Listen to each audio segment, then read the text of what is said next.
The sower, 4 kind of hearts. Which one are you? There was once a farmer who rose early to sow his seed. The sun stretched across the land, and in his hands lay life, tiny grains that held a future. As he walked, he scattered the seed, not carelessly, but with hope.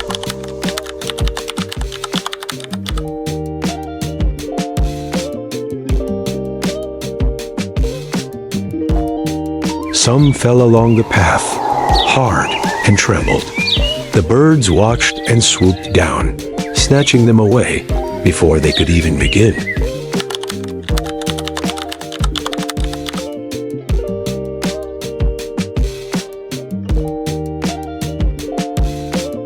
Some fell on rocky ground where the soil was shallow.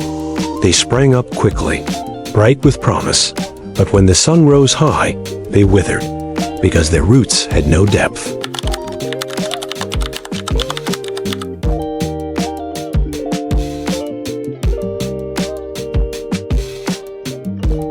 Other seeds fell among thorns. They began to grow, but soon the thorns wrapped around them, choking their strength, stealing their light.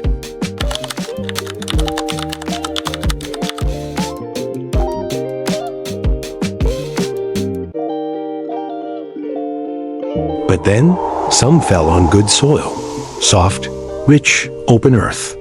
And from those few came a harvest, 30, 60, 100-fold. Jesus looked at the crowd and said, "He who has ears to hear, let him hear." Then he explained,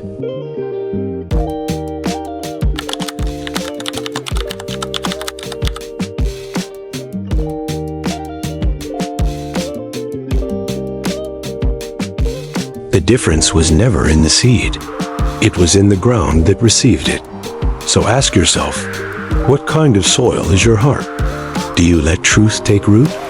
Or do you let the noise of the world steal it away? Because the Word of God is alive, but only where it's welcomed. When it finds depth, it grows. When it grows, it transforms.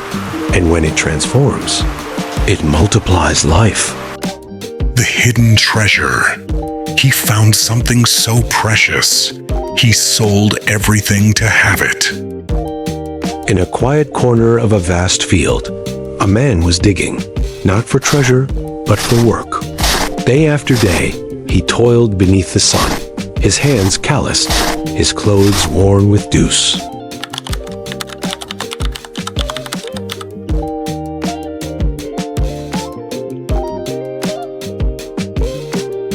He pried it open, and his breath caught.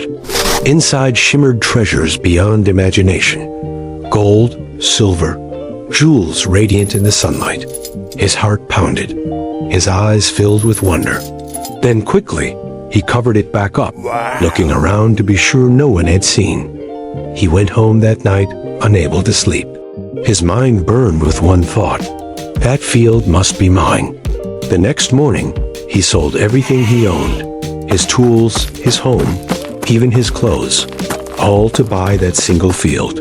People thought he'd gone mad, but he smiled, because he knew what they didn't.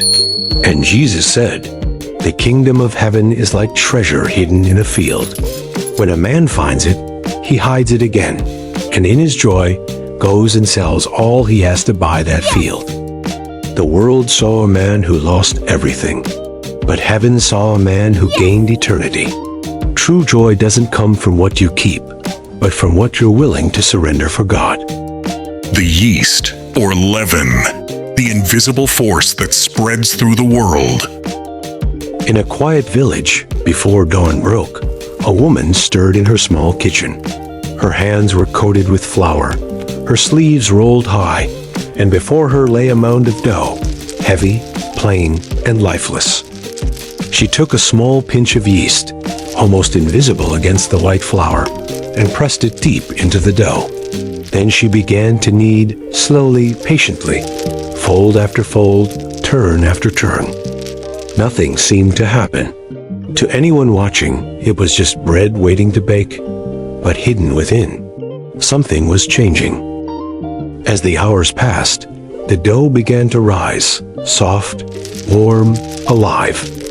What was small had spread through the whole lump. The yeast had done its work, unseen, unstoppable. And Jesus said, "The kingdom of heaven is like yeast that a woman took and mixed into 60 pounds of flour until it worked all through the dough." The kingdom doesn't always arrive with noise or power. It grows quietly in hearts, in homes, in hidden places, transforming everything it touches. You may not see it at first, but its change is certain. What starts small with God always grows into something life-changing. The weeds and the wheat, the hidden battle in the field. Once there was a man who sowed good seed in his field.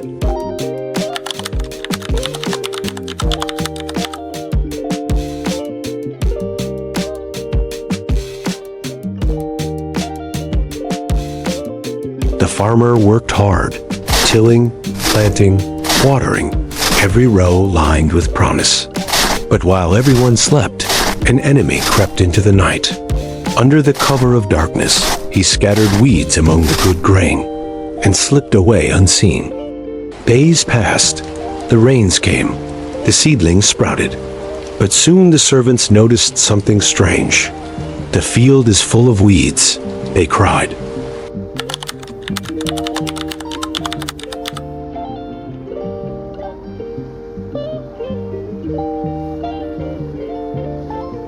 "Didn't you sow good seed?" The farmer looked out and sighed. "An enemy has done this." "Should we pull them up?" they asked. But he shook his head. "No. If you pull the weeds now, you might uproot the wheat too. Let them grow together until harvest." And so the wheat and weeds grew side by side, one pure, one poisonous, sharing the same sun, the same rain, the same soil. But when harvest came, the difference was clear.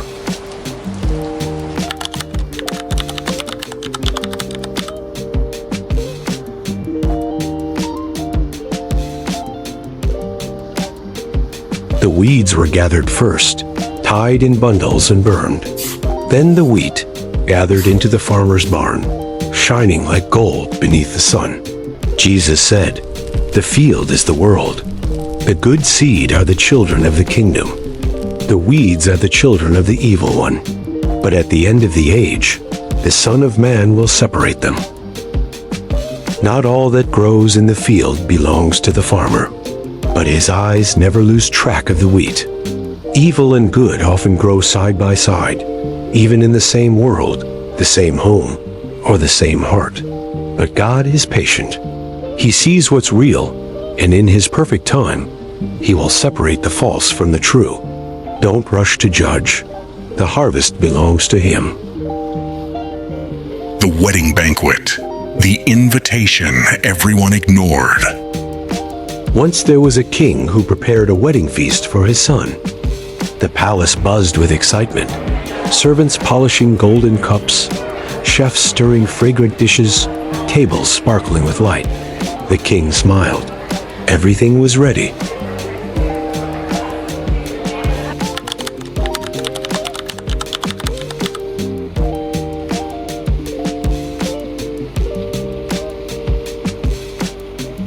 He sent his messengers through the city. "Come, the feast is ready. The king's son is to be married."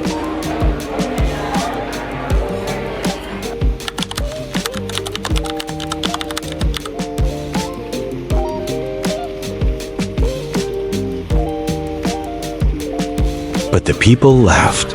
One went back to his farm, another to his business. Some even seized the messengers, mocking them, mistreating them, killing them. But the banquet was still very empty.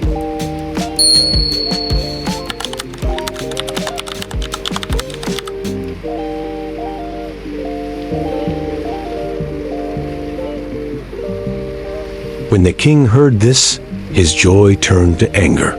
He sent his soldiers to deal with the murderers, and their city was left in ruins. Then the king said, "The wedding feast is ready, but those I invited were not worthy. Go now into the streets and invite everyone you find."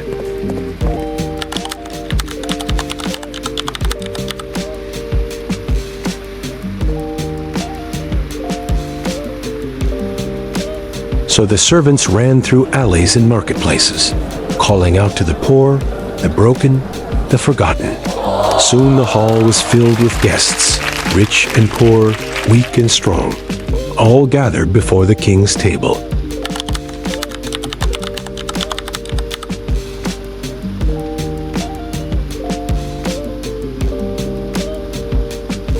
But as the feast began, the king noticed a man without a wedding garment.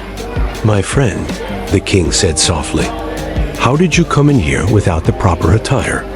The man stood silent, ashamed. Then the king said, "Bind him hand and foot and cast him out into the darkness."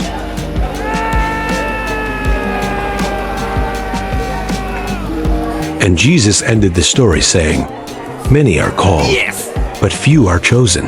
The invitation to heaven is open to all, but only those who honor it with true faith will remain at the table." Heaven's invitation is for everyone. No one is excluded. But it's not enough to simply accept the call.